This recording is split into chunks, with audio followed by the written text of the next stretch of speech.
Welcome to Everbloom, a place of plants that want to maybe eat you. We've got some quick trash here, and as always, many interrupts. You can hug the right wall here and skip a good amount of trash as well, but with some groups it might be worth the time to get rid of things. Be careful of the living leaves tornadoes as they silence you while you're in them, and a good chunk of things throughout this entire dungeon root players in place.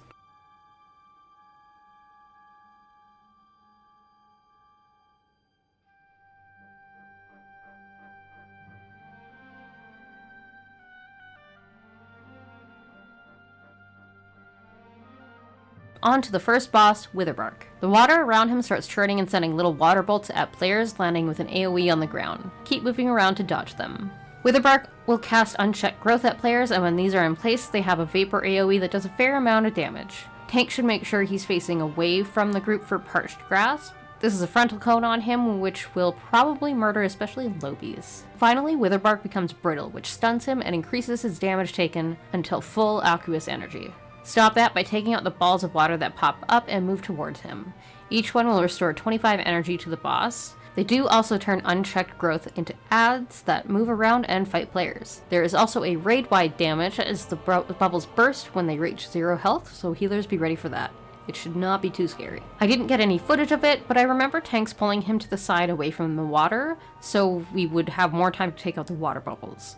Would absolutely be worth trying, I think. Run up the path and dodge the trash on your way. The next trash includes a mob with a bounding whirl, much like Whirlwind. These are pretty unsafe, so step out of their circle. There have also been some healers put in with this trash, so enraged growth and healing water should be the focus for interrupts.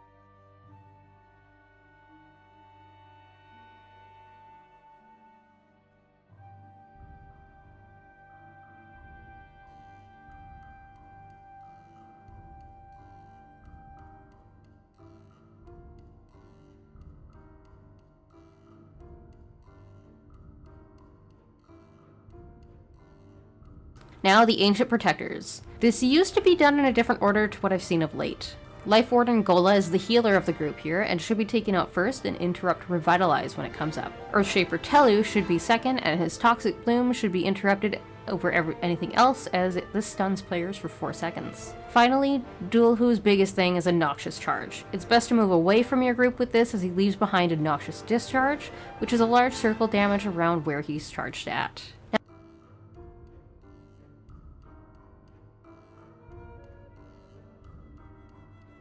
I'm going to cover the bonus boss next, as this is usually when a group would go this way, just because of the dungeon layout. On the way, of course, you have some large spiders, and then down to Zeratak's lair. Her first phase is an ad phase, while she just randomly descends and to cause some chaos. The biggest thing you want to be aware of is the toxic blood debuff.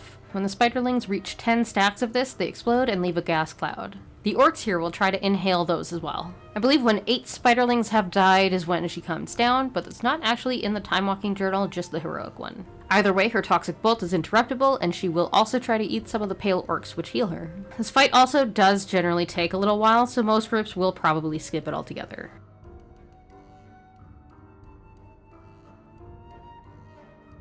And now over to the other side. Here are Trash's now Kirin mages who have been corrupted by the vines. They can only use one school of magic at a time though, so that's good for us. The Frost mages here do a similar mechanic as the boss. Small swirls appear on the floor in a circle and turn into balls of frost, which all move inward. If you are touched by a ball, you are encased in frost for 4 seconds. There may also be a dragon breath in here, but I don't remember. Essentially a frontal cone that will disorient a player. If there isn't, then I was wrong. Now for Archmage Soul. She starts with fire and changes schools of magic every 20 seconds. Her frost circles are much bigger than the other mages, and there are 2 of them. I mean, she is an archmage, so it makes sense. I rarely see her get into the arcane school, so you should not need to worry about that for very long, if at all. Running up to where the portal is, you may have already dealt with the mages here or not. Once you have, you can follow Yalnu through the portal to Stormwind. This boss has quite a bit going on. He has a frontal cone, which does a fair amount of damage, as well as stuns, so stay out of that.